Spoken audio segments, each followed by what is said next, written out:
தாய்மார்களே, எனது அருமை தாய்மார்களே, பெரியோர்கள் சபையோர்கள் என்னை பெற்றெடுத்த தாய்மார்களே, தாய்மார்களே, கல்வி கற்ற பெரியவர்களே, பெரியோர்களே, தொழில் படித்த கலைவாணர்களே, கலைவாணர்களே, எனது அருமை சகோதர சகோதரர்களே, சகோதரர்களே, வருங்கால மாணவ செல்வங்களே, மாணவ செல்வங்களே, வாலிபர் இளம் சிங்கங்களே, வாலிப இளம் சிங்கங்களே. அதாவது இந்த வர்த்தகரட்டி பட்டிமா நன்னகரத்திலே மக்களை காத்து ரட்சித்து என்றென்றைக்கும் கிருபையோடு அமைந்திருக்கக்கூடிய என் நம்பிகை அங்கையர்கண்ணி அகிலாண்ட கோடி பிரம்மாண்ட நாயகி அருள்மிகு என் தாயாகப்பட்ட உலகம்மா உச்சினி மாகாளியம்மா மற்றுமுள்ள பரிவார தெய்வங்கள் எல்லாம் அமைந்திருக்கக்கூடிய இந்த உலகம்மனின் திருவாலயத்திலே கார்த்திகை மாதம் வரக்கூடிய செவ்வாய்க்கிழமை முன்னிட்டு அம்மனுடைய ஆலயத்திலே கொடை விழா பெரும் விழாவாகவே நடந்து வருகிறது. அப்பேற்பட்ட இந்த அம்மானுடைய திருவாலயத்திலே கார்த்திகை திருவிழா அம்மாளுக்கு தனி கொடை. அம்மாளுக்கு இது போக இன்னும் ஒரு பெருங்கொடை ஒண்ணு இருக்கு. ஆமா, அது இன்னொரு மாசம். ஆமா, இது கார்த்திகை மாதம் அம்மாளுக்கு இது சிறப்பான கொடை. கார்த்திகை மாதம் சொன்னா சக்திகள் எல்லாமே சரி கார்த்திகை மாசம் தான். ஆமா, ரொம்ப அவதாரமா வருவாங்க. வருகின்ற நேரத்துல சின்ன கிராமங்கள்ல ஆமா மஞ்சப்பால் வைத்து அப்படியே முக்கு அதாவது சந்தி வச்சு இந்த அம்மாளை நினைத்து கும்பிடுவார்கள். வடக்குத்தி அம்மாளுக்கு உகந்த மாசமே இந்த கார்த்திகை மாசம். வடக்குனர் திசையில அம்மாளுக்கு சூறையிடுவாங்க. நம்ம துளுமா விடுச்சு வடக்குத்தி அம்மாளுக்கு இந்த கார்த்திகை மாதம் தான் சூறையிடக்கூடிய நேரம். அத மாதிரி அம்மாக்களுக்கெல்லாம் இந்த கார்த்திகை மாதம் ஒரு உகந்த மாதம். ஆகையினாலே அப்பேற்பட்ட இந்த அம்மாளுடைய திருவாலயத்திலே இன்றைக்கு ஒரே ஒரு நேர நிகழ்ச்சிக்காக நாமனுக்கு அன்போடு அட்வான்ஸ் கொடுத்து வரவழைத்து உள்ளார்கள். அட்வான்ஸ் கொடுத்து வரவழைத்த அனைத்து அன்பு உள்ளங்களுக்கும் நாங்கள் நன்றியை தெரிவித்துக் கொண்டு அதாவது எந்த ஒரு ஆலயத்திலேயுமே நம்ம முதலாகவே வில்லிசை ஒன்று ஆரம்பிக்கிறோம் அப்படின்னா அந்த ஆலயம் என்ன ஒரு கோவிலா இருந்தாலும் எத்தனை பெரிய சாமியா இருந்தாலும் அந்த ஆலயத்தில் முதலாகவே சாஸ்தாங்கதையை தான் ஆரம்பிக்க வேண்டும். சாஸ்தாங்கதை தான் படிக்கணும். ஏன் அவருக்கு மட்டும் முதலாக பாடுகிறோம் தெரியுமா? என்ன காரணம்? அகில உலகத்திலே கலியுக தெய்வமாகவே வந்து பிறந்தவர் ஐயனார் ஒருவர் தான். அப்படின்னா நம்ம எல்லாருமே இந்த உலகத்திலே தாய்க்கும் தந்தைக்கும் வந்து பிறந்த சாதாரணப்பட்ட மானிட மனுக்கள். ஆனால் தருமஞான சாஸ்தா அப்படி அல்ல. அரிக்கும் சிவனுக்கும் ஆணுக்கும் அப்பாவுக்கும் பிறந்த பிள்ளை. அப்பேற்பட்ட தருமஞான சாஸ்தா வந்து பிறந்தாத்தான் சகல தெய்வங்களுமே இந்த ஆலயத்திற்கு வரும். கோயிலுக்குள்ள வருமா? ஐயன் பிறந்தாத்தான் அனைத்து தெய்வங்களுமே இந்த ஆலயத்திற்கு வந்தது மாதிரி. அப்படி சாஸ்தா மட்டும் வந்து பிறக்கலன்னு வைங்க, சாமி அப்படியே அவுட்டர்ல வந்துட்டு அப்படியே அவுட்டர்ல வீட்டுக்கு போயிரும். ஆமா, அப்படியே பைபாஸ் ரோட்டுக்கு போயிரும். ஆமா, சரி. அதனால சாஸ்தா வந்து பிறக்கணும். ஆமா. ஆனால் இன்னைக்கு நாமளுக்கு ஒரு நேர நிகழ்ச்சியாக இருப்பதனால சாஸ்தாவின் திரு கதைகளை நான்கே வார்த்தையில் சுருக்க கூறி முடித்து விட்டு அருள்மிகு இந்த உலகம்மனின் திருக்கதைகளையே நாங்கள் பாட இருக்கிறோம். பாடும் பாட்டிலே பலது குச்சங்கள் இருந்தாலும் சொல் குச்சங்கள், இசை குச்சங்கள், கதை குச்சங்கள், கதையிலே பொருள் குற்றங்கள், சாரீர குச்சம் குறை இருந்தாலும் சரீர குச்சம் குறைகள் இருந்தாலும் சரீர குச்சம்னா எங்க ஏரியாவில மழை தண்ணி நேரம். மழை நினைச்சா பெய்யுது, வெயில் நினைச்சா வருது. எப்ப யாருக்கு என்ன செய்யுதுன்னே தெரிய மாட்டேக்கு. எங்க தாத்தாவுக்கு 4 நாளா ஒரே காய்ச்சல். நான் கூட வீட்டுக்கு வருவாரோ வரமாட்டாரோன்னு நினைச்சேன். டாக்டர் 2 ஊசி பிட்டில போட்டு விட்டாரு. பிட்டில போடல. ஊசி போட போய் தான் இன்னைக்கு வீட்டுக்கு வந்திருக்கேன். திரும்பி இன்னைக்கு வீட்டுக்கு வந்து வில்லுப்பாட்டுக்கு வந்திருக்காரு தாய் வாசலுக்கு. எனக்கு 3 நாளா காய்ச்சல். முட்டுக்கு கீழே. முட்டுக்கு கீழே காய்ச்சல் எப்படி வரும்? 3 நாளா காய்ச்சல். அப்படியா? ஆமா, ஊசி போடுறதும் கேட்க மாட்டேன்.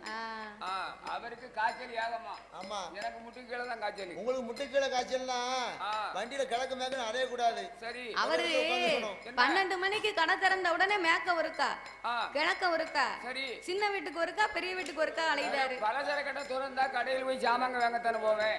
சாமான் வாங்க போகலாம், பலசரக்கு கடை முடியல. சரி. நீ சின்ன வீட்டுக்கும் பெரிய வீட்டுக்கும் அலைஞ்சனா உன் கால் வலி வராம நீயும். ஆமா, வீடு 2 வீடு இருக்கு எனக்கு. ஒரு வீடு சின்ன வீடு, ஒரு வீடு பெரிய வீடு. பெரிய வீடுன்னு கேட்டா அதாவது சைடு ரூம் போட்டு ஒரு ஹால் போட்டு கிச்சன் பாத்ரூம் போயிட்டு ஒரு வீடு பெரிய வீடு. அது வேற ஒண்ணும் இல்ல. ஒரு சின்ன வீடு அவர் சமாளிச்சுக்கிட்டு இருக்காரு. ஆச்சி 2 பேர் இருக்கா. அதான் கேக்கேன். 2 ஆச்சி இருக்கா. சின்ன வீடுன்னு சொன்னா 10 கேட்ல ஒரு ரூம். அது எஸ்ட் ஹவுஸ் மாதிரி. அதான் சின்ன வீடு. அது என்னது? தவறா பேசுறீங்க. Guest house.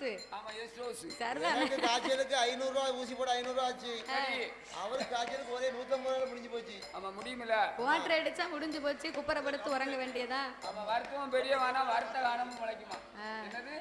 வருத்தம் பெரியவனா இருந்தா வருத்த காணமும் முளைக்குமா. வஞ்சகம் இல்லாதவன் எனக்கு முட்டை காய்ச்சல் அடிக்கும். ஆகையினாலே சாரீர குற்றங்குறை இருந்தாலும் சரீர குற்றங்குறைகள் இருந்தாலும் எங்கள் ஆட்கள் அடி தாளங்களில் ஒரு குறைகள் இருந்தாலும் ஆமா, முன் சொல் பின்னால் வந்திடலாம், பின் சொல் முன்னால் வந்திடலாம்.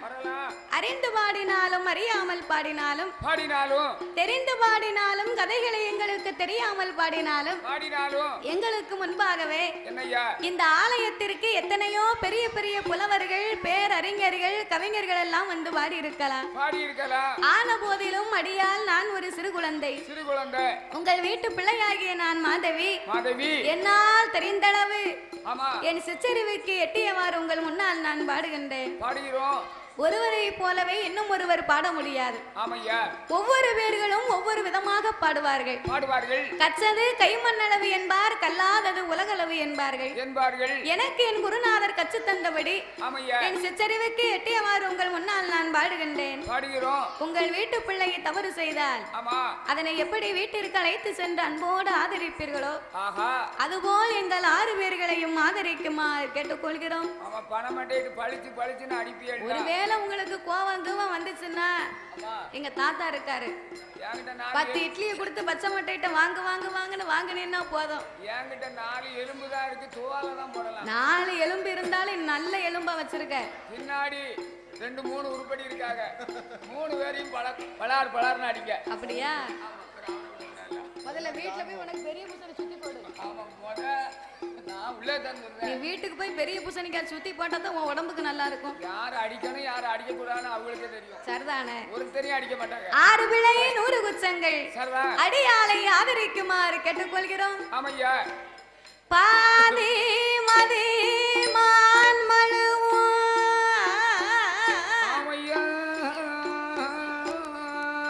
கங்கையோடு பாம்பணிந்து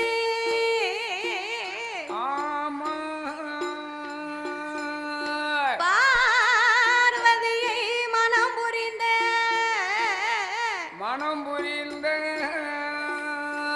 ஆதிசிவன் மோகமது கலிதமாகி அச்சுதல் என் பெருமான் இருகரத்தினால் ஏந்த சோதி மணி விளக்கு ஒளிர்வு போல் 5 மைந்தர்கள் தோளினில் பூநூல் இளங்க தோன்றி மேதினில் அரிக்கும் சிவனுக்கும் ஐயனுக்கும் ஐயனாக வந்து பிறந்த தருமஞான சாஸ்தாக்கள் யார் யாரெல்லாம் வந்து பிறந்தார் தெரியுமா? சாஸ்தா பிறந்தது பங்குனி மாதம் புதன்கிழமை உத்திர நட்சத்திர தன்று பிறந்தார். அவர் பிறந்த கிரகம் என்ன தெரியுமா? பங்குனி மாதம் புதனது உத்திரம். சாமி பங்குனி மாதம் புதனது உத்திரம். அத பௌரண பஞ்சமி கடக இலக்கணத்தில் இந்திரமாகவே அமிர்த யோகத்தில் ஆதிக்கும் ஜீவனுக்கும் பிள்ளையாய் பிறந்தார். அவர் கையில் பிறந்த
அவ எல்லாரும் நான் கொலவு போடுங்க என் முகத்தை ஆடாம பாக்காவோ இல்ல வில்லு பார்க்க வந்தது குத்தமானு கேக்க வில்லு பார்க்க வந்தது குத்தம் இல்ல கோயில்ல எத்தனைதான் வில்லு பாட்டு இருந்தாலும் மேலும் அடித்தாலும் சரி பூசாரியே பூசை பண்ணினாலும் கொலவு போட்டா தான் சாமி வரும் கொலவை போட தெரிஞ்சா தானே போடுவோம் கொலவை யாருக்கு போட தெரியாதுன்னு நினைச்ச ஒருத்தருக்கு தெரியாது தாய்மார்களுக்கு அத்தனை பேருக்கும் கொலவு போட தெரியும் போடட்டும் பாப்போம் இப்ப கொலவு போட்டா நீ என்ன செய்ய போற உன் காத்து அறுத்து நீ கீழே வைக்கணும் தாய போடுங்கம்மா ஒரு குலவ தாய பொண்ணான மணி குலவ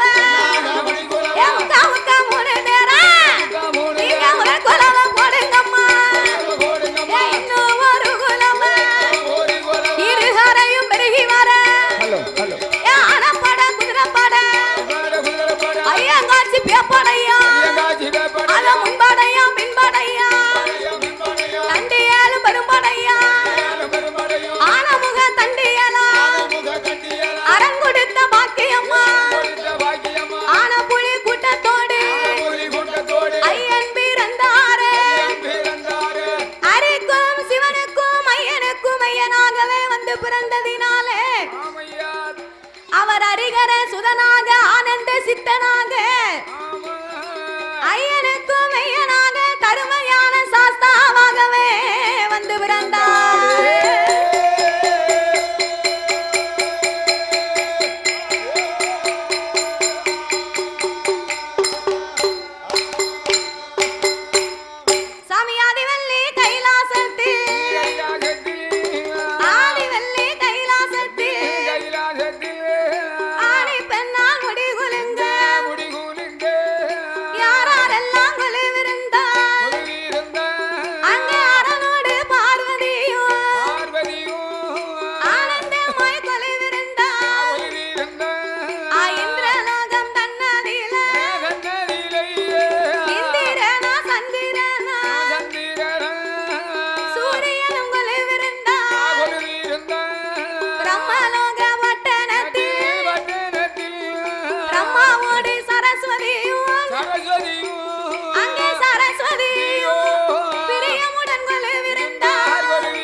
பகவானும் கொலைவிருந்தார்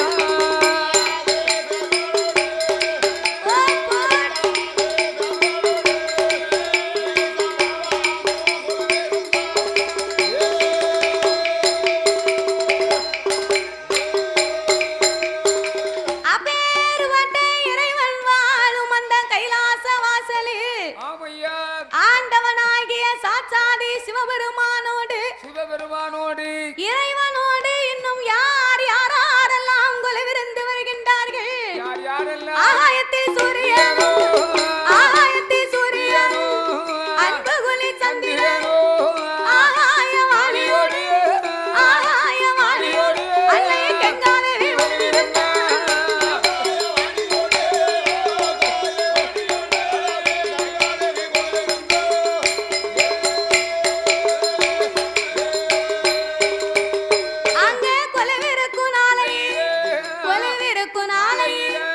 கைலாச வாசலில் காரை கண்ட பகவானு தெய்வலோக ரம்பையர்கள் திருநடனம் ஆடுவார்கள் ரம்பை வருவாள் நடனங்கள் ஆடுவாள் ஊர்வசியா வருவாள் உல்லாசமா பாடுவாள் மேனகையா வருவாள் மிருதங்கமும் போடுவாள் சரஸ்வதி வருவாள் அம்மா சங்கீதங்கள்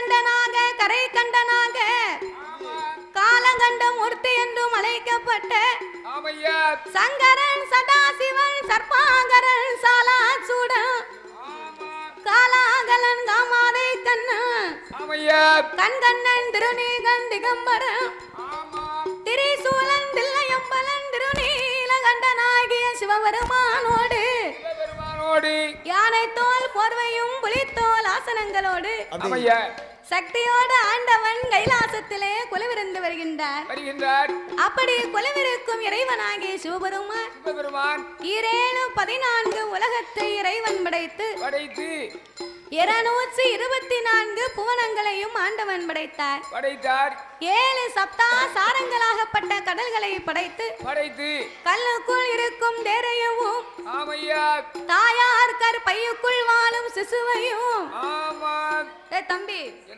முட்டைக்குள் உருவாகும் குஞ்சியவும் ஆண்டவன் படைத்து நாங்க இன்னைக்கு தான் ஒண்ணு சேர்ந்திருக்கோம் நல்லா பேசிக்கிட்டு இருக்கோம் என்ன தம்பி அவன் பேசிக்கிட்டு இருக்கான்னு நினைக்கியோ அவன் கேம் விளையாண்டுகிட்டு இருக்கான் சுடல சுடல அப்படின்னு விளையாண்டுகிட்டு இருக்கான் விளையாண்டாலும் கவனமா கேட்டுக்கிட்டு இருக்கான் நல்லா கேட்கான் அவன் கேம் விளையாடுறது அக்கறையில இருக்கான் ஆமா ஏன் தம்பி நீங்க நாளைக்கு விளையாடுங்க தம்பி நாளைக்கு விளையாடுங்க இன்னைக்கு கலகலன்னு பாப்போம் அப்படியே ஐயா இத மாதிரி கோயில் கூட வருமா அதுக்கு தான் வேணிக்கு உட்கார்ந்து விளையாண்டுகிட்டு இருக்கான் சரிதானே நீங்க உங்க பாட்டுக்கு படிங்க நான் எங்க பாட்டுக்கு சுட்டுக்கிட்டு இருக்கேன் அப்ப எங்க பாட்டுக்கு நாங்க பாக்கோம் பரவு சரி அப்பேர்வட்ட இறைவனாகிய சிவபெருமான் என்னையா 14 உலகத்தை இறைவன் படைத்து 224 புவனங்களையும் படைத்து 7 சப்தா சாரங்களாகப்பட்ட கடல்களையும் படைத்தார் கல்லுக்குள் இருக்கும் தேரையும் தாயார் கற்பையுக்குள் வாழும் சிசுவையும் முட்டைக்குள் உருவாகும் குஞ்சியவும் ஆண்டவன் படைத்து ஓரறிவு முதல் 6 அறிவு படைத்த நாமலை போன்ற மானிட மனுக்களை ஆண்டவன் படைத்தார். எதற்காக படைத்தார்? நாமலை எல்லாம் ஏன் படைத்தார், எதற்கு படைத்தார் தெரியுமா? எதற்காக? மண் உலகிலே இருக்கக்கூடிய மனிதர்களாகப்பட்ட நாமல் அனைவர்களும் தெய்வத்தின் திருவுருவத்தை தெரிந்து கொள்வதற்காக அந்த சிவனுடைய வடிவத்துல அதோ நின்று கொண்டிருக்கிறார்களே நாமலை பெற்றெடுத்த தந்தையை ஆண்டவன் படைத்தார். சிங்கம் எல்லாம் காவலுக்கு நிக்காங்க, வேற ஒண்ணும் இல்ல. அதுதான் சிங்கம்னா சிங்கம் தான். அது சிங்கம் ஜம்முன்னு நிப்போம். அது சிங்கம், இது அசிங்கம். சிவன் வடிவத்திலே நாமலை பெற்றெடுத்த தந்தையை படைத்து சிவசக்தி இருக்காளே என் தாயான உலகம்மா, இந்த உலகம்மா உச்சினி மாகாளி அம்மா வடிவத்தில நாமலை 10 மாதம் கருவிலே சுமந்து பெற்று எடுத்த என் தாய்மார்களை ஆண்டவன் படைத்து சிவன் வடிவத்தில் ஆண்களையும் சக்தியின் வடிவத்தில் பெண்களையும் படைத்து, அதாவது சிவன் இப்படித்தான் இருப்பாரு, சிவன் சக்தி உலகம்மா இப்படித்தான் இருப்பா, வைரவசாமி இப்படித்தான் இருப்பாரு, மாயாண்டி சுடலை இப்படித்தான் இருப்பாரு அப்படின்னு சொல்லி ஒவ்வொரு தெய்வமும் என்ன உருவத்தில இருக்குன்னு தெரிந்து கொள்ளத்தான் தெய்வத்தினுடைய உருவத்திலே சிவபெருமான் நாமலை எல்லாம் படைத்திருக்கிறார். நீங்கெல்லாம் யாருடைய அம்சம்? நாங்கெல்லாம் சிவனுடைய அம்சம். நாங்கெல்லாம் யாருடைய அம்சம்? எனக்கு தெரியாது. தெரியாதா? நீங்க யார் அம்சம்? நாங்கெல்லாம் சக்தியின் அம்சம். அப்படி விவரமா சொல்லு. அதனால தாய்மார்களை என்னைக்கும் சாதாரணமா நினைக்க கூடாது. நினைக்க கூடாது. அவளுக்கு கோவம் வந்ததுன்னு வைகி கிரி சடைய உழைப்பா. சரி, கோவம் வந்தா சட்டிவானைய போட்டு உடைப்பிய. கோவம் வந்தா சட்டிவானைய போட்டு உடைக்கவா? ஆமா, வீட்டுக்கார மேல கோவம் இருந்தா, பிற வீட்டுக்கார மேல கோவம் வந்தா ஆச்சி வந்து கொஞ்சம் உனக்கு பயப்படுவா, அதனால சட்டிப்பானைய போட்டு உடைப்பா. இப்ப உள்ள பெண்கள் எல்லாம் உன்னைய தூக்கி போட்டு மிதிப்பா. என்னையா மிதிக்க போறாவ? நீ சேட்டை பண்ணனா உன்னைய மிதிக்கட்டா. அதுலயும் கோவம் தாங்கன்னு வைங்க. இந்த பிள்ளைகள் சின்ன பிள்ளைகளா இருக்கும். ஆமா ஆமா. அவனே என்ன நீ சேட்டை பண்ணிக்கிட்டு இருக்க? அப்பன் பண்ண மாதிரியே சேட்டை. அப்பனுக்கு தப்பாம வந்து பிறந்திருக்கான், போய் உள்ள சாப்பிட விடுதா அப்படின்னு பிள்ளைய போட்டு அடிப்பா. இந்த புண்ணியவதி பேசாத பாப்பாரு அவரு. ஏன் தான் விட்ட வாக்கு கொடுத்தோமோ அப்படின்னு ஏன் தான் பேசணுமோ. அப்போ சிவன் வடிவத்தில் ஆண்களையும் சக்தியின் வடிவத்தில் பெண்களையும் படைத்து மரம் செடி கொடி பயிர் புல் பூண்டு இலை தாவரங்களோடு ஆடு மாடு கண்டுகாடைகள் அதனையும் படைத்து எறும்பு யானை முதல் என்ன உண்ணாமனுக்கள் 84 லட்சம் கோடி ஜீவராசிகளை படைத்து மண்ணு உலகிலே மனிதர்களுக்கெல்லாம் ஆண்டவன் என்சான் உடம்பு கொடுத்தார். ஆமா என்சான் உடம்பை கொடுத்தார். என்சான் உடம்பிலே நாமளுக்கெல்லாம் ஒரே ஒரு சான் வயத்தை கொடுத்திருக்காரு. ஆமா ஒரு சான் வயிறு தான். அப்படின்னா அவங்கவங்க கையால அவங்கவங்க உடம்ப அளந்து பார்த்தா 8 சான் தான் இருக்குமா. அப்படியா? அவன் அவர் கட்டையரா இருந்தாலும் சரி சரிதான். நெட்டையரா இருந்தாலும் சரி நடுத்தரமா இருந்தாலும் சரி அவங்கவங்க கையால அளந்து பார்க்கணும். என்ன வேணும்? அப்படி அளந்து பார்த்தா 8 சான் தான் இருக்கும். இது உண்மை. ஆமா நாம காச்சான் குறையுதேன். காச்சான் குறையா இருக்கியா? ஆமா. அப்படின்னா என்ன இந்த நாவயிறு சொல்லுவாங்க, கேள்விப்பட்டிருக்கேன். அண்ணா நிக்காம பாரு என்னது ரோட்ல. ஆமா நிக்கி. அந்த நாய் வயிறுக்கு தெரு தெருவா எவ்வளவு தின்னாலும் அதுக்கு வயிறே தெரியாது. சரி அந்த வயிறு தான் இந்த வயிறு. அப்படியா? அவரே காச்சான்னு குறையா இருக்காராம். வயசு 85 வயசு ஆயிட்டுல.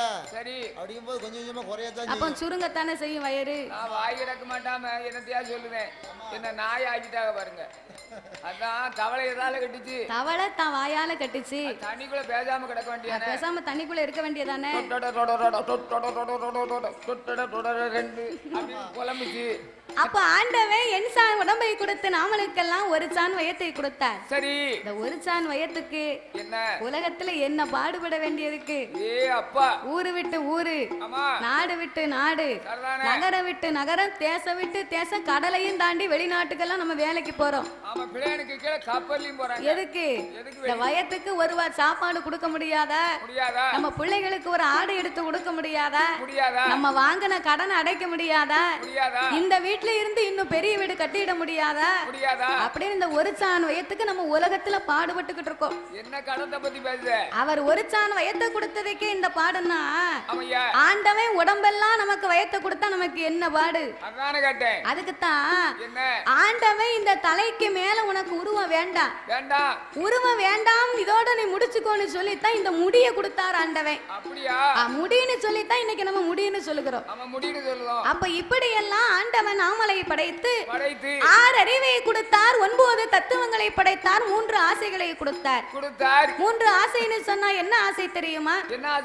மண் ஆசை, பொன்னாசை, பெண்ணாசை என்று சொல்லி 3 ஆசைகளை கொடுத்து அந்த முக்கண்ணனாகிய சிவபெருமான் என்ன செய்கிறார்? இரவு என்றும் பகல் என்றும் 2 நாளிகை உண்டு பண்ணினார்.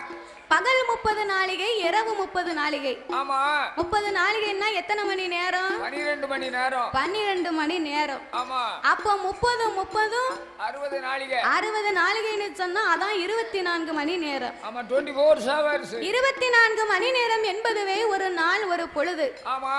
பகலெல்லாம் ஓய்வில்லாத உழைப்பு, இரவெல்லாம் ஓய்வெடுக்கக்கூடிய உறக்கத்தை, நித்திரையை ஆண்டவன் படைத்தார். ஆமா. இப்படியாகவே இறைவன் மண் உலகிலே மனிதர்களை எல்லாம் படைத்த மனுக்களுக்கெல்லாம் பட்டினி இல்லாமல் படியிழக்க வேணும் என்று அந்த ஆண்டவன் எப்படி படியிழந்து வருகின்றார் தெரியுமா? சாமி படைத்த சிவன் உலகமெல்லாம், படைத்த சிவன் உலகமெல்லாம், அவரோ பட்டினியும் இல்லாமல் படியிழக்க வேணும் என்று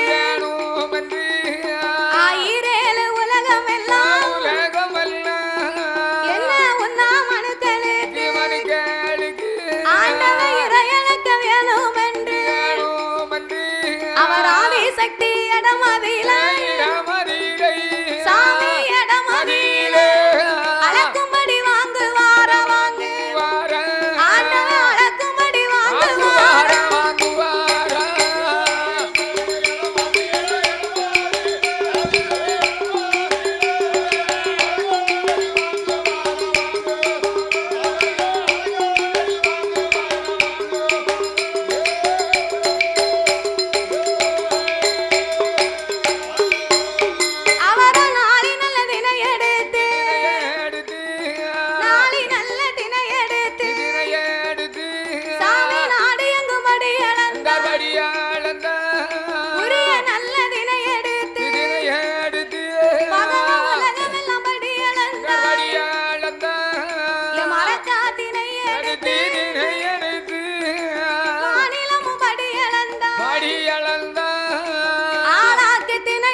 கைலாசத்திற்கு வருகின்றார். வருகின்றார். அப்ப கைலாச மலைக்கு கடவுள் சிவபெருமான் வரும்போது அந்த கண்ணன் தங்கையாகப்பட்ட அந்த பார்வதா தேவி சிவபெருமான் எப்போது வருவார் என்று சொல்லி வழி மீது விழி வைத்து எதிர்பார்த்திருந்தாளாம் அந்த பார்வதி.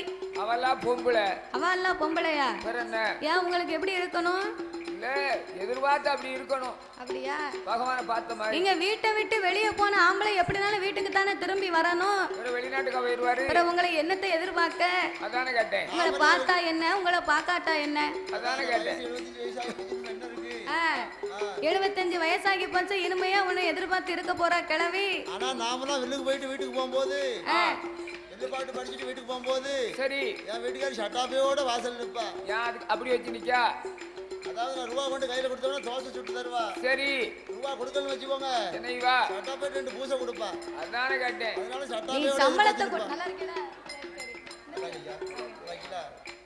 நீ வில்லு பாட்டு படிச்சு ரூபாய கொண்டு போய் கொடுத்தேன்னு சொன்னா உனக்கு 2 தோசை சுட்டு தருவேன், அரவும் இல்லாம படுத்து உறங்கிடலாம். நீ துட்ட மட்டும் குடுக்கலன்னு வைகி ஷட்டா போயிட்ட கொண்டு உன்ன 4 பூசை வைப்பா. குடுக்க குடுப்புல நீ குப்பரை படுத்து உறங்கிடுவேன். கொண்டு வரேன் இரு. ரூபாய் கொண்டு வரேன் பாரு. கட்டிய மாதிரியே அவளை கண்டு வர இல்லாட்டாலும் நம்ம சுரடியா கேட்போம். கேட்க மாட்டோம். 500 ரூபாய்க்கு உழைப்போம், 1000 ரூபாய்க்கு நம்ம குடிக்கும். அதாவது அந்த காலம் ஆனா பிறந்த ஆம்பளை அதிகாலை 5 மணிக்கு எழுந்திரித்து அந்த ஐயா தோல்ல ஒரு மம்பட்டியை தூக்கி போட்டு காட்டுக்கு வேலைக்கு வருவாரு. வேலைக்கு வந்தாருன்னா பேயாமல பெருமலையில வீர சமத்த விக்ரமாதித்தனுக்கு 1 கோட்டை விதப்பாட்டு ஒத்தையிலே வரப்பட்டுவாரு. அவர்லாம் ஆம்பளை 1 கோட்டை விதப்பாட்டையும் ஒத்தையிலே வரப்பு வெட்டி எரிஞ்சாருன்னா மண்ணு முதுகுல விழுந்திருக்கு அந்த காலம். அப்படி வாங்கி வாங்கி வாங்கி வெட்டி எறிவார்ல. அவருக்கு சம்பளம் எவ்வளவுங்க? 1.25 ரூபா.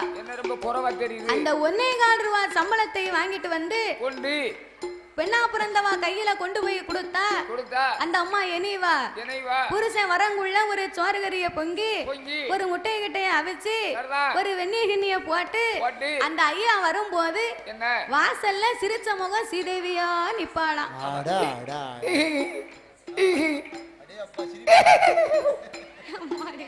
இது கழுத கணச்சாலெல்லாம் இருக்கு. இப்படி சிரிச்சாமனா கணவன் வீட்டுக்கு வர மாட்டான். இப்படி நீ சிரிச்சான்னு வையி பேதியில போவாளுக்கு என்னமோ ஆச்சு, வீட்டுக்கு போக கூடாது அப்படின்னு அவர் வீட்டு பக்கமே வரமாட்டாரு. சிரிச்ச மகன் சீதேவின்னு சொன்னா புன்னகை சிந்தி பல் தெரியாம சிரிக்கணுமா. பார்க்கும் போது தெய்வ கடாட்சமா தெரியணும். எங்கப்பா சீதேவியா இருக்காளே அப்படின்னு பெரியவங்க சொல்லுவாங்க. அப்ப சிரிச்ச முகம் சீதேவியா நின்னு ஏயா வாங்க நீங்க வேலைக்கு போயிட்டு வர இவ்வளவு நேரம் ஆயிடுதோ, கொஞ்சம் தேராச்சு, நீங்க அழுத்து உட்கார வேண்டாம், கொல்லப்புறத்துல பின்னால வெண்ணி போட்டு வச்சிருக்கேன் போய் குளிங்க. எங்க பின்னாலயா? உனக்கு நாட்டாம கிட்ட சொல்லி ஒரு டவி வெண்ணி போட சொல்லியிருக்கேன். சரி வில்லு முடியட்டும். ஆமா உன்னைய தூக்கி முக்கிடுவோம். முக்கி எவன் இந்த கோழியை உரிச்ச மாதிரி தொலி போட்டும்னு வாக்க. அன்னியன் படம் பார்த்திருக்கியா? அன்னியன் படம் பார்க்கல. அன்னியன் படத்துல கோழிக்கு பொரிக்க மசாலாவை தேய்ச்சி எண்ணெயில போட்டு ஒரு முக்கு முக்கிடுவான். அப்புறம் உரிச்ச கோழியா இருப்ப. நான் நினைச்சேன் நீ செய்யறது எனக்கு ஒரு யோசனை நல்லா இருக்கு. எல்லாரும் என்ன கருப்பு கருப்புங்க, நீங்க கூட கிண்டல் பண்ணுதிய. இந்த காரியத்தை முதல் செய்ய வெண்ணில போட்டு மேட்டாப்பில் உள்ள தொழில் மாத்திரம் உரிச்சிரு செவ செவன்னு இருப்பேன். அப்ப விடியாக்கால நம்ம தோலை உரிக்கத்தான். தோலை உரிச்சு எப்படியோ எனக்கு நிறம் ஆகணும். நானு அது விடியாக்கால மாத்திருவோம். அப்போ உன்ன மாதிரி நான் சிவப்பா இருக்கணும். அதுக்கு ஒரு வழியை பண்ணு. சரிதானே? சரி கழுதைக்கு பேரு முத்துமாலையா. அதான கேட்டேன். கெட்டு கிடக்க கேட்டுல 8 கோட்டை சிறுபானியா. அப்படியா? என்னம்மா சொன்ன கதையில எலி லவுக்க கேட்டுதான் சபையில. அதுவும் கேக்கும்ல. இப்ப நீ இருக்க இருப்புக்கு என்ன மாதிரி கலர் ஆகணுமாக்கும்? ஆமா சரிதானே? ஆக முடியாதோ? என்ன வயசுக்கு பிறவா தாத்தா? அதான கேட்டேன். வயசு என்ன வயசு, கலருக்கும் அதுக்கு வித்தியாசம் இல்ல. அப்படியா? எனக்கு ஒரு ஆசை. ஆசை? சரி. ஆசை யாரை விட்டுச்சு? என்னைக்கும் விடாது. பிறவே சாவும் தண்டியும் ஆசை இருந்துகிட்டே இருக்கும். அப்போ பின்னாலன்னா உனக்கு பின்னால இல்ல. சரி. அந்த காலம் வீட்டுக்கு வீடு கொல்லப்புறம் இருக்கும். நான் கொல்லப்புறத்துல வெண்ணி போட்டு வச்சிருக்கேன், போய் குளிங்க அப்படின்னு அந்த ஐயாவை குளிக்க சொல்லி இந்த அம்மா போய் முதுகு தேய்ச்சி விடுவாளாம். அம்மா முதுகு தேய்ச்சி விட்டான்னா எப்படி இருக்கும்? எப்படி இருக்கும் தெரியுமா? காட்டுல ஆனை தூக்கி சமந்த ஆம்பளைக்கு முதுகுல சின்ன பூனையை தூக்கி விட்டத மாதிரி இருக்கும். அப்படியா? அவர் களைப்பெல்லாம் காத்தா பறந்துரும். இவ போய் கைய வைப்பா முதுகுல, இப்படி ரேசா சுரண்டுவா. சுரண்ட உடனே சிலுக்கு ஒயர் பார்த்திருக்கீங்களா? சிலுக்கு ஒயர்னு சொன்னா ரேசா கரண்ட் வரும். பெரிய ஒயர்னா தான் ஜாக்கடிச்சு தூர போட்டுரும். பொடி ஒயரா இருக்கும். அந்த ஒயர்ல போய் கைய வச்சோம்னா எருத்தடிக்கும். அந்த மாதிரி அந்த ஐயாவுக்கு எருத்தடிக்கும். கெட்டிய மனைவி கை பட்ட உடனே மனசுக்கு உடம்பெல்லாம் சிரித்து போகும். அதாவது அந்த கால ஆம்பளை அப்படி வேலை பார்த்தாரு, பெண்ணா பிறந்தவளும் அப்படி பணிவிடை செஞ்சா. இப்ப நீங்க வேலை பார்க்கறத பாத்துட்டா வயக்காட்டுல போட்ட மம்பட்டியே புடுங்க பெலம் இல்ல.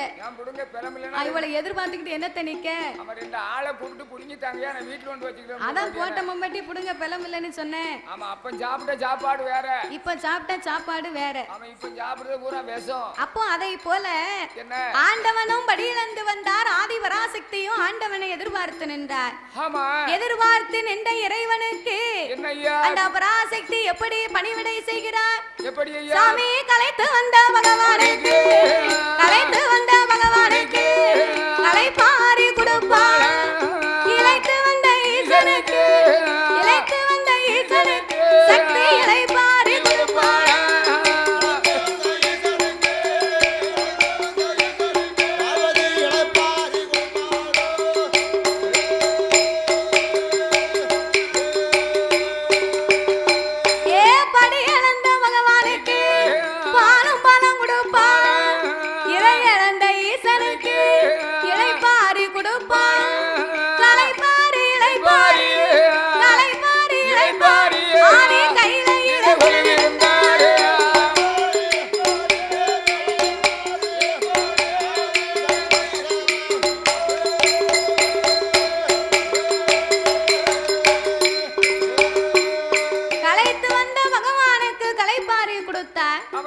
இளைத்து வந்த ஈசனுக்கு இளைப்பாரி கொடுத்து சக்தியோடு சிவனுமாக கைலாசத்திலே குலவிருந்து வருகின்றார்கள்.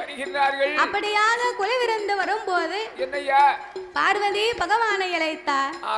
ஆண்டவா பரம்பொருளே, ஈரேழு உலகம் எல்லாம் என்றைக்குமே நீங்க இறையிழந்து வாரீங்க.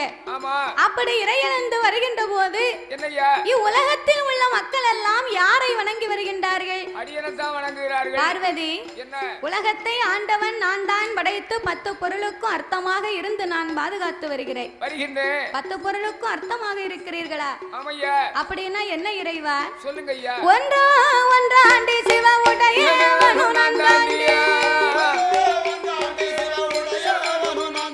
தாய ஒன்றாண்டி உடைய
சக்தி 9 ஆண்டு நமக்கு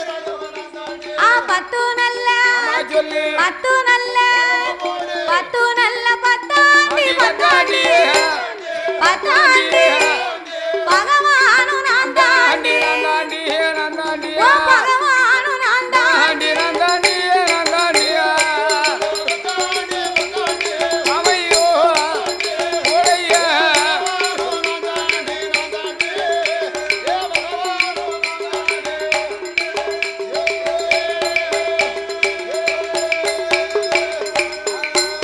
நானும் அசைந்தால் அசையும் அம்மா அகில இந்த உலகமெல்லாம் நான் அகண்ட நகலும் அம்மா நான் படைத்த உலகமெல்லாம் ஆடி ஏடியம்மா பார்வதி இரவும் நான் தான் பகலும் நான் தான் இருளும் நான் தான் ஒளியும் நான் தான் அடியே பார்வதி ஈரேழு 14 உலகத்திலேயும் நான் அசைந்தால் அசையும் அகில இந்த உலகம் அல்ல நான் நகண்டா நகலும் நான் படைத்த உலகம் பார்வதி இரவும் நான் தான் பகலும் நான் தான் இருளும் நான் தான் ஒளியும் நான் தான் பூமியும் நான் தான் பூகம்பமும் நான் தான் சுனாமியும் நான் தான் சூறாவளியும் நான் தான் சுழலும் கோள்களும் நான் தான் 8 திசையும் 16 கோணங்களும் அடியேன் தான் பார்வதி அப்படி இருக்கும் போது இந்த ஆண்டவன் நான் இல்லை என்று சொன்னா அகில உலகமே கிடையாது கடவுள் நான் இல்லை என்று சொன்னா கலி உலகமே கிடையாது அப்படி இருக்கும் போது இந்த இறைவன் மீது உனக்கு என்ன சந்தேகம் ஆண்டவா தாங்கள் தான் சொல்லுகிறீர்கள் 10 பொருளுக்கு அர்த்தமா இருந்து நான் பாதுகாத்து வருகிறேன் என்று அப்போ 10 பொருளுக்கு அர்த்தமாக இருக்கக்கூடிய தாங்கள் எனக்கு தெரியாமல் யாரோ 2 பேர்களை நீர் வணங்கி வருகின்றேன் அவர்களை ஏன் வணங்கணும் எதற்கு வணங்கணும் அவங்க 2 பேரும் யாரு பார்வதி ஆண்டவன் பார் உலகத்தை படைத்து காத்து ரச்சித்து வந்தாலும் காலையிலையும் மாலையிலையும் ஒளி கொடுக்கணும்னு சொன்னா யாரால முடியும் காலையில் தோன்றும் கதிரவன் மாலையில் தோன்றும் சந்திரன் சந்திரனும் சூரியனும் இல்லைன்னா சகல உலகத்துக்கு ஒளி கிடைக்குமா ஒளியே கிடைக்காது அப்ப என் வலது கண்ணை சூரியனாகவும் என் இடது கண்ணை சந்திரனாகவும் ஆண்டவன் நான் பாவித்து வருகிறேன் பகவான் சொன்னார் பாருங்க பார்வதிக்கு பகவான் மேல கொஞ்சம் கூட நம்பிக்கையே இல்லை அது எப்படி ஆண்டவனுடைய 2 கண்களும் சந்திரன் சூரியனா இருக்க முடியும் அவர் வலது கண்ணு சூரியனா இருந்தா ஒரு காலத்துல ஆண்டவன் எனக்கு இடப்பாக அவர் உடம்பிலே வரம் கொடுத்தார் அப்ப இடது கண் சூரியன் நானாகத்தானே இருக்கணும் என்ற ஆண்டவனாகிய சிவபெருமான் மீது சந்தேகப்பட்டு இன்றைக்கு இந்த இறைவனை நாமல் பரிசோதனை பார்க்காமல் விடக்கூடாது அவர் கண்ணை பொத்தி சூரியன் வாராரா சந்திரன் வாராரான்னு இன்னைக்கு பாத்துருவோமே என்ற ஆதிசக்தியான பார்வதா தேவி அவ இறைவனுக்கு தெரியாமல் இறைவனுக்கு தெரியாமல் அவ இருகரத்தை எடுப்பாளா இருகரத்தை எடுப்பாளா அந்த ஈசன் கண்ண பொத்துவாளா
இருட்டா இருந்தா இந்த உலகத்துல என்ன வேலையும் பார்க்க முடியுமா?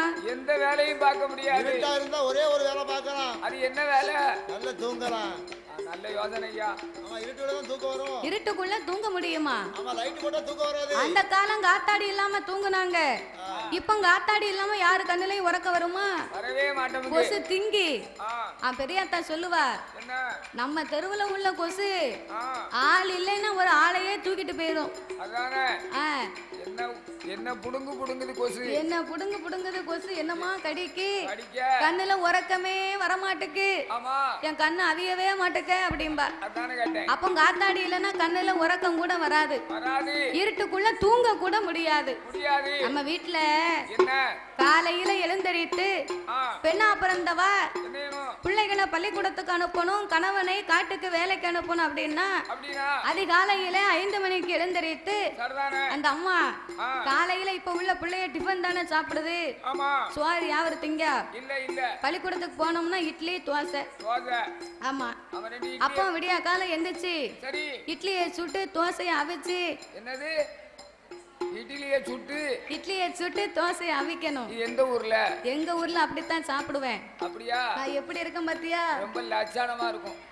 இட்லியை அவிச்சு இட்லியை சுட்டு தோசையை அவிக்கணுமா? இட்லியை சுட்டு தோசையை அவிச்சு உன் வீட்டுக்காரிக்கு நீ கொடுத்து பாரு, அப்படியா? ஆச்சு 2 நாள்ல வீங்கிருவா. வீங்கி அவ வீங்க மாட்டா, பிறகு வத்திருவா. வத்தி நீ சொன்ன பக்குவத்துல நீ கொடுத்து பாரு, சரி அதுக்கு பிறகு சொல்லு. அதான பார்த்தேன், நீ இப்படி சாப்பிட போய் ஆள் உண்டாவே மாட்டோம்ங்க, ஒல்லியே தானே இருக்க. அப்படியா?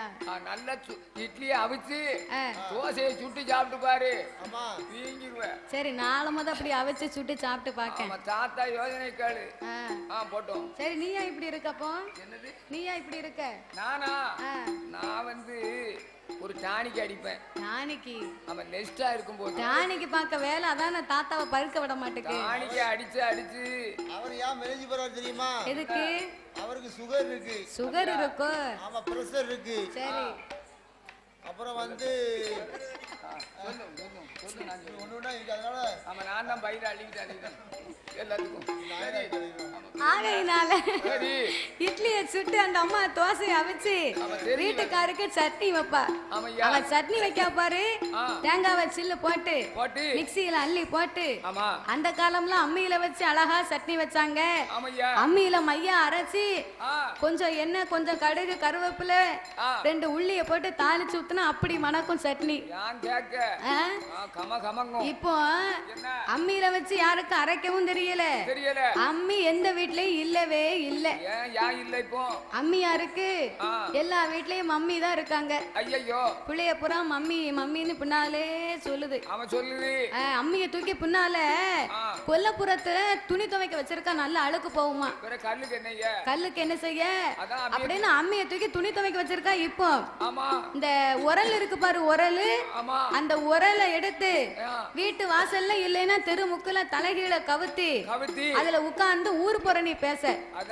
உரலுக்கு சொந்தக்காரி நாட்டாம, அவளை சுத்தி இருக்கவ அவ என்ன சொன்னாலும் கேட்கணும். ஏட்டு இப்படியாம உனக்கு தெரியுமா? தெரியுமா? நீ யார்ட்டையும் சொல்லி நான் உன்கிட்ட தான் சொல்லுதான் பாத்துக்கோ. அவ பக்கத்து வீட்டுக்காரிக்கு தெரிஞ்சதுன்னு வைய கொண்டு யார்ட்டையும் சொல்லிடாதம்மா. ஆமா என் புருஷன் கோவக்காரன் அப்படின்னு வாங்கிட்ட மட்டும்தான்ப்பா 9 பேட்ட சொல்லி வச்சிருப்பா. அப்படி வாயில நான் நீ சொன்னதை சொல்லவே மாட்டேன் அப்படின்னு போய் அப்படி பைப்புக்கு போவா தண்ணி எடுக்க. போவா ஏத்தா தலைய கட்டியா என்ன ராத்திரி கிழவட்டுக்காரி வீட்டுல என்னாச்சு புரியுது என்னமோ தண்ணியை கிண்ணியை போட்டு வந்திருப்பான் போலுக்கு. சரி சாமட்டிட்டான் அப்படின்னு சொல்லுவா. அது அங்க சொல்லி இங்க சொல்லி 8 வீட்டுக்கு போயிடும். அந்த உரல் இப்ப அதுக்கு தான் யூஸ் ஆகிக்கிட்டு இருக்கு. அதானே கேட்டேன். நம்ம உரல் இப்படி போச்சு, அம்மி அப்படி போச்சு, அப்புறம் எதுல வச்சு அரைக்க? அப்ப குந்தாணி எங்க ஓட்டுருக்கு? குந்தாணிவா வீட்டுக்காரி வீட்டுல இருப்பா. குந்தாணி குந்தாணினா உனக்கு தெரியுமா? என்ன? அந்த காலத்துல அடமழை பெய்யுமா, மழை பெஞ்சா தெரிக்காது. அப்ப நெல்லை வந்து அவிச்சு அப்படியே திறனையில நல்லா ஆளாட்டு போட்டு நல்லா காய வச்சு வெளியே வந்து உரல்ல குத்த முடியாது. அதுக்கு வந்து ஒரு இரும்பு குந்தாணி உண்டு, அதுக்கு பேரு தான் குந்தாணி. வீட்டுக்காரிய குந்தாணி. வீட்டுக்குள்ள வந்து ஒரு குத்து உரல் வச்சிருப்பாங்க, கீழே தரையில பதிச்சு வச்சிருப்பாங்க. அந்த தரையில வீட்டுக்குள்ள பதிச்சு வச்சிருக்காங்க பாரு அந்த உரல், அதுல போட்டு இந்த நெல்லை குத்தணும்னு சொல்லி இந்த குந்தாணியை வச்சு அணை கட்டிக்கிடுவாங்க. அந்த நெல்லு கீழே விழக்கூடாதுன்னு சொல்லித்தான் சரி அது வந்து கீழே சிறுத்து மேல பெருத்து இருக்கும், அதுக்கு தான் அதுக்கு குந்தாணின்னு பேரு. சரி இருக்கட்டும். இப்போ கொஞ்சம் கனமா உள்ள பொம்பளை இருந்தா குந்தாணியா இருக்காள, குந்தாணி போல இருக்காள. குந்தாணி ஆமா யாரு? உன் வீட்டுக்காரி. ஆமா இவ்வளவு விவரமோ அப்படின்னு சொல்லுவாங்க. சரி இவ்வளவு நம்ம குந்தாணின்னு சொன்னா தப்பா நினைக்க கூடாது. அதானே கேட்டேன். அந்த காலத்து ஒரு பொருள். ஆமா அது ஒரு பொருள். ஆமா இதெல்லாம் பூரா பார்வைக்கு வச்சிருக்காங்க. பெறவே. ஆனா இப்ப உள்ளவங்க அப்படியா செய்வாங்க? தேங்காயை சில்லு போட்டு மிக்ஸியில போட்டு அந்த அம்மா கரண்ட்ல கொண்டு மிக்ஸியில வச்சு சார்ல போட்டு மிக்ஸியில வச்சு கையை போடணும், சுவிட்சுக்கு தான் கையை கொண்டு போவா. அவ கரண்ட்ல கொண்டு கையை வப்பா, படக்குன்னு கடங்கு போயிரும். ஐயோ கரண்ட் போன உடனே அம்மாவுக்கு வரும் பாரு கோவம், பெரியல போவான் கரண்ட். ஐயோ இப்ப பாக்க உருவிட்டானே, அவர் எங்க இருந்து தொங்கிக்கிட்டு இருக்காரோ ஒயர்மேனு, எந்த லைன் அந்த ஒயரை ஒட்டிக்கிட்டு இருப்பாரு. இவன் வீட்டுல நின்னு அப்படி ஏசிக்கிட்டு இருப்பா. பேசலாமா? அப்ப கரண்ட் இல்லைன்னா எந்த வேலையுமே நம்மளால பார்க்க முடியாது. இன்னைக்கு கரண்ட் அத்தியாவசிய தேவை பொருளா ஆகிவிட்டது. ஆமா அப்போ அத மாதிரி உலகமே இருட்டா இருந்தா எந்த வேலையுமே பார்க்க முடியாது. முடியாது. அப்பந்தான் ஆண்டவனாகி சிவபெருமான் பார்த்தார், என்னையா இந்த உலகமே இப்படி இருளா இருக்க, உலகத்து மக்கள் எல்லாம் துக்குமுகம் தெரியாமல் திணறி தவிப்பார்கள். இந்த உலக மக்களுக்கெல்லாம் ஒளி கொடுக்க வேண்டும் என்று பார்வதிக்கு நம்ம யாரென்று தெரியாம ரெண்டு கண்ணையும் மறைத்து விட்டார். அது ஒரு பக்கம் நடக்கட்டும். ஈசன் சிவபெருமானுக்கு மூன்றாவது கண் நெச்சிக்கண் ஒண்ணு உண்டு. அந்த நெச்சிக்கண் மகிமையை திறந்து காட்ட வேண்டும் என்று ஆண்டவன் என்ன செய்கிறார் தெரியுமா? ஆண்டே வந்தா சிவபெருமான் ஆதி சக்தி முன்னாலே சாமி நெச்சி கண்ணை பகவான் திறப்பாரா, அவர் நீண்ட ஒளி கொடுப்பாரா, அவர் உச்சி கண்ணை பகவான் திறப்பாரா, உச்சி கண்ணை திறப்பாரா, இந்த உலகில் ஒளி கொடுப்பாரா.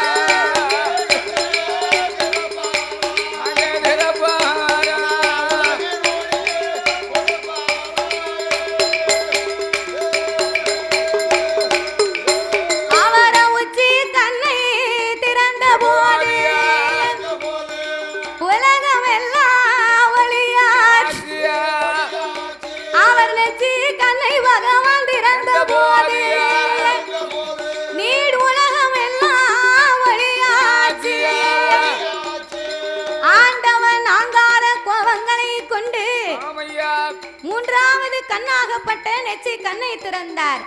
அவர் நெச்சி கண்ணை திறந்த உடனே அக்கினி பொறிகள் பறந்து அகிலம் உலகம் எல்லாம் எங்கு பார்த்தாலும் ஒளிமயமா இருக்கு. அப்ப ஒளிமயமாகவே இருக்கும் போது நம்ம பகமா ரெண்டு கண்ணையும் பத்தி இருக்கோம்.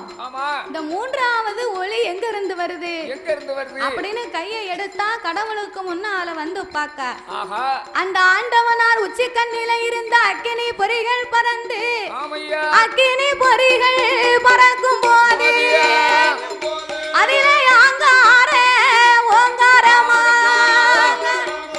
ஏ ஓங்காரமா ஒரு அழகான பெண் இருந்தார்.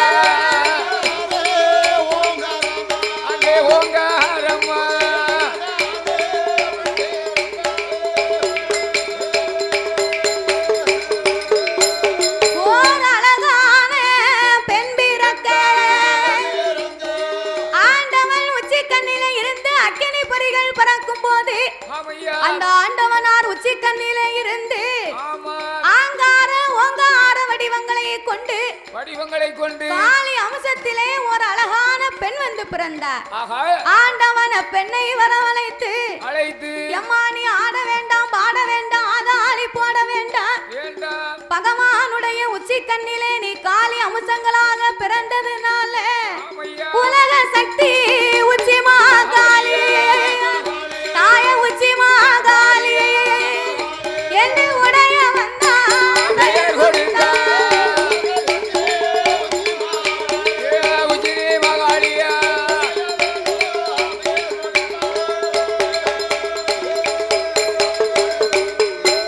தாய உச்சி கண்ணில் வந்து பிறந்ததாலே நீ உச்சி நீ மாகாளி ஓம்பையாரி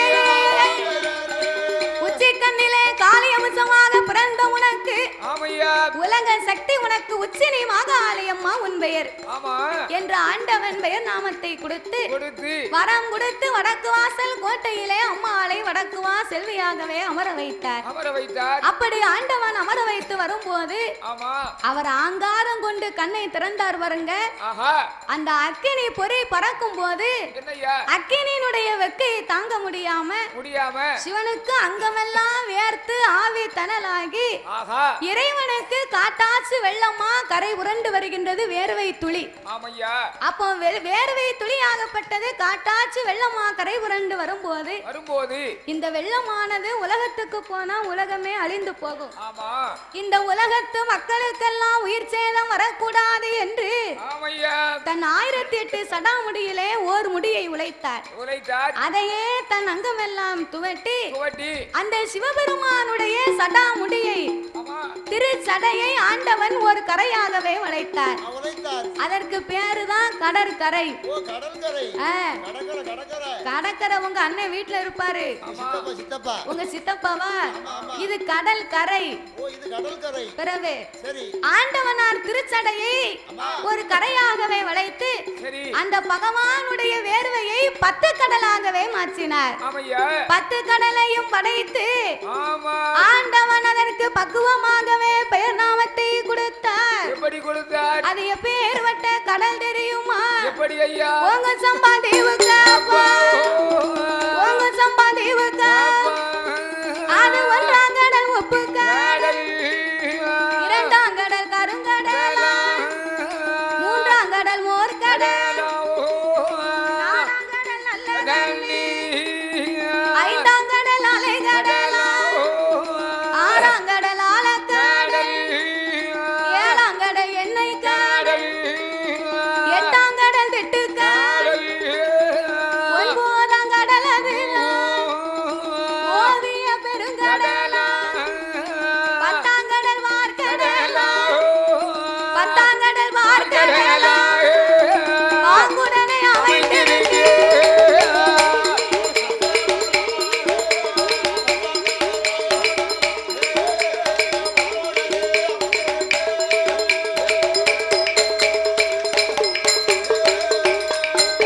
அது 10ஆம் கடல் வார்க்கடலா, வார்க்கடலுக்கு அப்பாலே படர்ந்த ஆலமரம் அடியதில காற்றடித்து மணல் வர கரையான் புத்து வளர்ந்திருக்கு.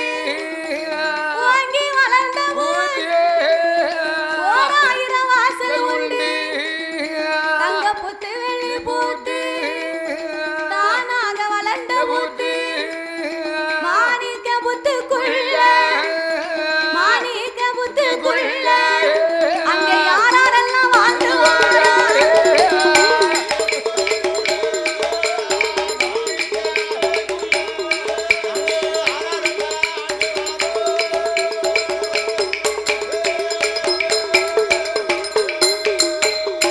பத்தாங்கடல் பார்க்கடல், அந்த பார்க்கடலுக்கு அப்பாலே ஒரு அழகான பளிங்கு வர்ணம் பாறை. பளிங்கு வர்ணம் பாறையிலே படர்ந்த ஆலமரத்தடியிலே காற்றடித்து மணல் குமித்து கரையான் புத்து வளர்ந்திருக்கு. ஓங்கி வளர்ந்த புச்சு அதற்கு 1000 வாசல்கள் உண்டு. தங்க பூச்சு வெள்ளி பூச்சு தானாக வளர்ந்த அந்த மாணிக்க புத்துக்குள்ளே சென்னாகம் கருநாகம் கண்ணாடி விரிசுகள் இப்படி பலவிதமாகப்பட்ட நாகங்கள் எல்லாம் வாழ்ந்து வருகின்றது. நாகங்கள் எல்லாம் வாழ்ந்து வந்ததனாலதான் அதற்கு நாகலோக பட்டணம்னு பேரு. அப்பேர்வட்ட அந்த நாகலோக பட்டணத்திலே நாகராஜனும் நாகக்கண்ணியுமாக என்ன செய்கிறார்? மனித தலையோடு நாகத்தின் உடலோடு அம்சங்களாகவே வாழ்ந்து வருகின்றார். தலை மட்டும்தான் அவங்களுக்கு மனித தலை. சரி, கண்டத்துக்கு கீழே உடம்பெல்லாம் அவங்களுக்கு ஒரே நாக வடிவம். ஆமா.